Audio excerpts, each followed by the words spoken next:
In fact, I've just come out of a coaching session with my client, and that was a very interesting one, so I thought I need to share this with you.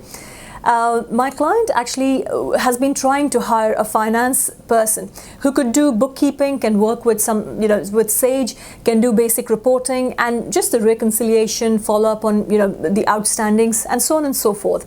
And before we started working together, he hadn't seen much success in hiring for this position. So he was like, Shweta, there's this position that I need to fill, but I've not been very successful. And how do I go about this? So I obviously started asking few questions just to figure out his process. And at one point I told him, I said, Adam, the issue is that you're not deselecting enough in your selection process. Like, what? What do you mean deselecting in selection process? I said, yes. In recruitment, the main thing that you need to do is to deselect very quickly and very confidently. And he said, okay, so yeah, I do ask questions, but how do you know that someone knows the subject or not? Because they all claim they do. I said, that's very easy. What I've helped him implement is simple intervention, simple loop or hoop, whatever you want to call it.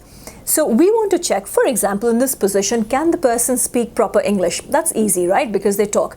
Can they write well? The email communication, there's a simple document with 4 questions which the candidate needs to answer. Very simple, straightforward, tells us about their written English. Then we want to check their technical strength. And in fact, Adam very smartly prepared 10 multiple choice questions. Shouldn't take more than 5 to 10 minutes for someone who knows the subject to complete very successfully. I mean, questions like, I've kept it open here, saying what tax code do you use on an exempt transaction, and there are 4 choices. What nominal code range are sales normally in, and so on and so forth. I have no idea about the answers, but I'm not supposed to know this, but the person who's good will know the answers. Now, once you have these documents in place and you go through the answers, you know who you're deselecting and who you're moving forward for the final round, which is exactly what he has done. He has got 3 solid candidates who have scored like really high marks in all the tests. And now I'm very certain that Adam will be able to successfully fill this position, and this person will do a great job. Now, what I want you to understand is that it's not just for this finance position.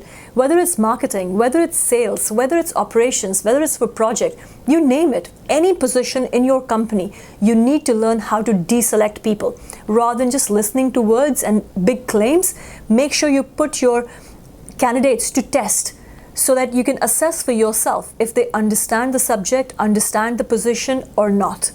And once you're clear as to who you're hiring and what they need to know, it's very easy to put those tests in place. But please make sure, because remember, if you learn how to deselect rigorously, then getting superstars on board is relatively easier.